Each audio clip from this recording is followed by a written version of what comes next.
All right, so we're going to take this idea of positional updates and velocity updates. So we have this ball that moves up and down with the arrow keys, and we're going to modify that to try to make it look like a paddle.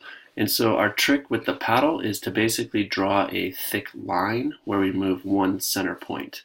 So just like we're moving the center of this circle, we're going to have a line and that we're going to have one center point to look at.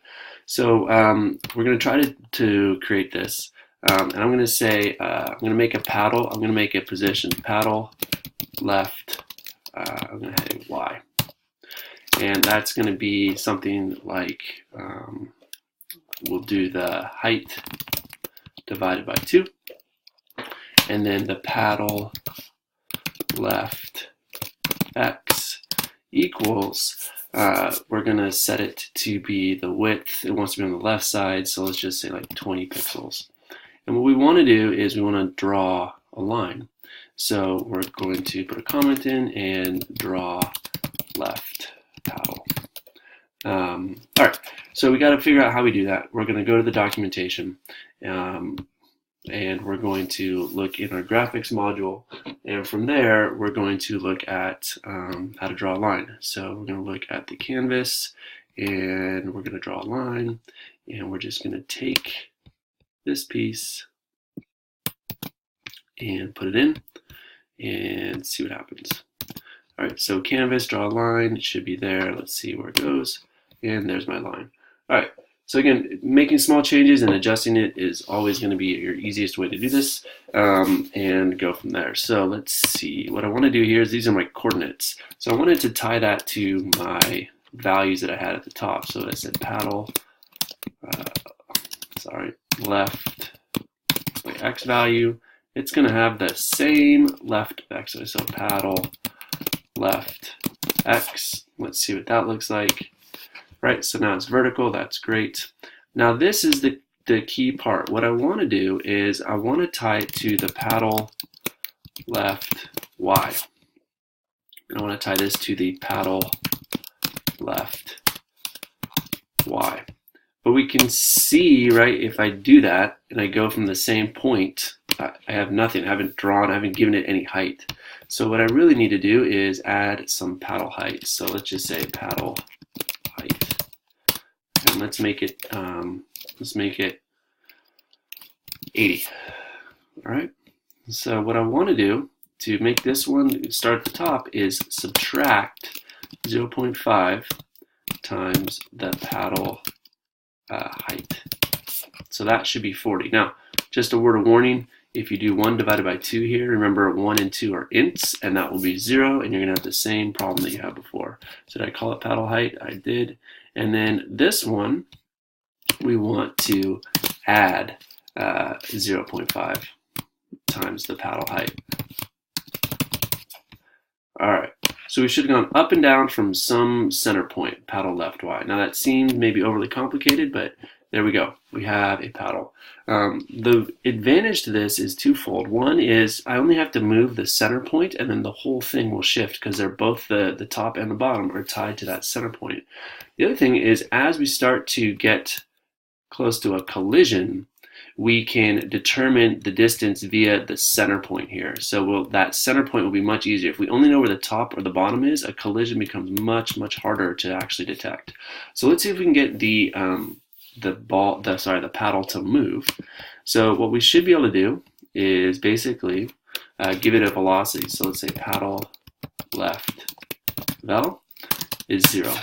And I don't want the ball to move anymore. So I'm going to say, I'm going to make a new key. So I'm going to copy this and I'm going to, in my key handler, I'm going to say update left paddle and throw it down there.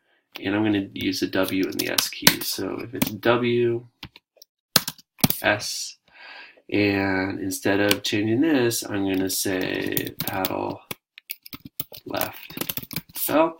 So that should go up, which would be a -2.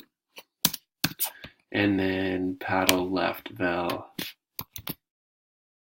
should go down. So I have an indent error. All right, and that should be a 2.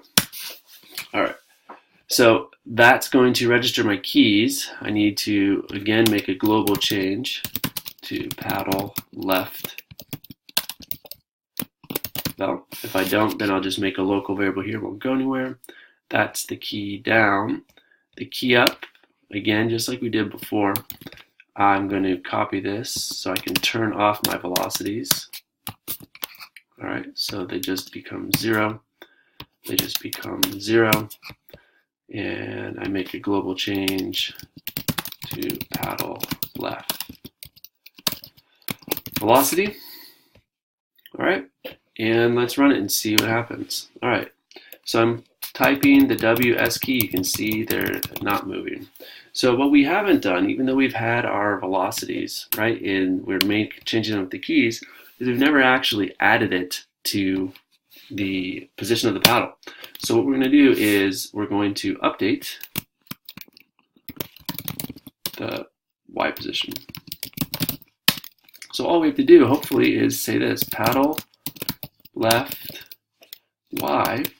Just like we did up here, we added to it. We're going to say plus equals the paddle left Y. Oh, sorry, paddle left velocity. All right, and just kind of a heads up, while you're making this, and it might be tempting to call it like PLV or whatever, a variable pad vel, or just something that's not descriptive. While it'll save you a little bit of time typing, it's going to be harder to debug down the road. So just call it something descriptive that's non-ambiguous. It'll save you a bunch of headaches as you kind of get towards the end of this. All right, oops. Let's see, did I not make a global change? Yep. So what I'll say is I'm going to talk about changing it. Let's see, reference before assigned. So I'll say global paddle left. Let's see what happens now. All right, I run it. Nothing's moving. I haven't pushed a key yet. That's good. Now I hit the W key, and we can see that it goes up. Now something is not wrong with my S key. Let's see if we can fix that. Turn this off, and we'll look at our key handlers. So S should be, I can't spell, so that should be a paddle, not a battle. And now let's see what happens. So I'm going to run it again. Right, S goes down, W goes up. Now it's going to go off the screen, so you're going to have to actually think about some conditionals there of how that's going to work. But that will get you some motion for your paddle stuff. All right, next piece we're going to look at how do we actually figure out a collision.